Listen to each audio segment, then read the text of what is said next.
Well, good day and salutations to you wonderful people. Here I am again, your most favorite person, Joseph. Brought you another painting. This is, the name of this painting is The Gazer, not the Geezer, because he is an old geezer, but this is The Gazer. And it's a 12 by 16 acrylic on canvas. I painted this back in 1979. I have no idea why I painted it. I can't remember. It's been so long. I'm not even sure what the purpose of this painting was, but I'm going to improvise and tell you what I think it was about. But I really don't remember because back in these days I was doing a lot of experimental painting things, and I've always painted things that kind of somewhere is within my mind. So I think somewhere in myself, I was trying to visualize the future, by looking within the crystal ball, trying to see what was in store for whatever. But I'm not sure, but I think that's the only reason I would have painted a painting like this. It's kind of like a little bit like Mr. Clean, but with sags. Mr. Clean had the earring in his ear, and I don't know if Mr. Clean had a mustache, but he sure had a bald head and big white bushy eyebrows. So, yeah, I can't remember either. This is the gazer, gazing within the crystal. The crystal now is not really clear, and I think the reason it's not clear is because it hasn't manifested what he's looking for. And some crystals are darker in nature than others. So this is a crystal not really reflecting a lot of light through it, but it's reflecting everything coming from around it. And he's trying to look within, and it's really not allowing you to look within because of the darkness of the crystal. But he's staring at it, looking for a sign. It could be something, crystals are very interesting because when you look at a crystal, you can stare at that crystal and it's like looking into a clear pool of water, crystal clear, So if a little unseen breeze comes by and hits that pool of water, all of a sudden you get a little ripple, a reflection within the image of the crystal. And so if a bird flew by, a speck of dust someplace else around, wherever, could influence this crystal, and when he's staring at it, could influence what he sees. So the crystal itself is nothing more than a kind of like a portal, looking within, looking for something, a sign, something that's going to enlighten you, tell you something. And so the gazer is gazing into the crystal. The sky is very kind of an aqua, not much happening in the background. It's a very tranquil aqua, dark aqua kind of green. It's coming off into like a hazy, you really can't call that clouds. It's more like it's verging a cloud, but it's a mist. And it comes down, and it's a very tranquil, and mental institutions, that's a perfect color for the wall. Ah. It's a soothing color to the mind.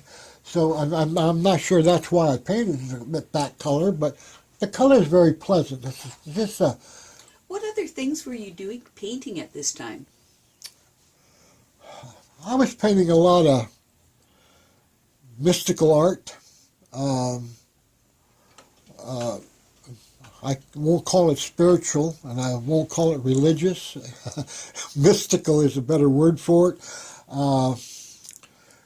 Things that go bump in the dark, things you can't quite make out and see. Feelings you get trying to take a feeling that you might have within yourself and trying to visualize it into a painting. I was struggling with that kind of imagery. And at the same time, though, back in this time was when I was first starting out in my commercial art, and I was getting more and more involved in commercial art. So my need to get into the mystical realm was a little bit stronger because I was into the commercial art for the money, because there was a lot of money to be made, creating logos and trademarks and advertising billboards and magazine illustrations and, lots of cutesy stuff, a lot of creative technical kind of art, architecture renderings and patent drawings and a lot of line. I used to do a lot of line drawings too. But so at the same time, I was doing this kind of stuff for myself. Myself has never been something that is mainstream art, because what I paint for myself is more stuff that the spiritual, spooky side of oneself, things you can't quite see and put your finger on, feelings, aspirations, dreams. I had a dream one time that was so strong that I did a painting of it. And it was a big globe, a sphere that was in the corner of a wall. And it was one of these things that you could almost put your arms and totally try to encase it, and it was energy, like a glowing sphere of energy. I painted things like that because the dream left a little bit of a mark on me, so I would paint it. Sometimes it would be a crazy idea, a thought. And that's why I say this. It was most likely one of my momentary thoughts of trying to visualize what's in store for oneself. We all want to know a little bit of where we're heading, because it's all such a mystery. And of course, we all know we're going to kick the bucket and die. That's the good side, upside of that's what you start out with. Oh, here you are. You're alive, but you're going to die. What's a wonderful thing? That's the great thing about, hey, I got life now, but I'm going to kick the bucket.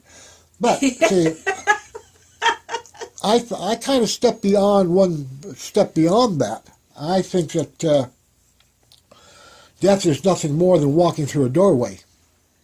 And it's just a transition, and the gazer is looking for the transition.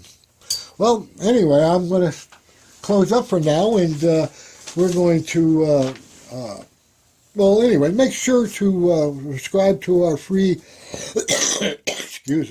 YouTube channel by the little red button down at the bottom of your screen. And you guys have a good one, and gaze into a crystal occasionally. You might find yourself surprised. Bye-bye.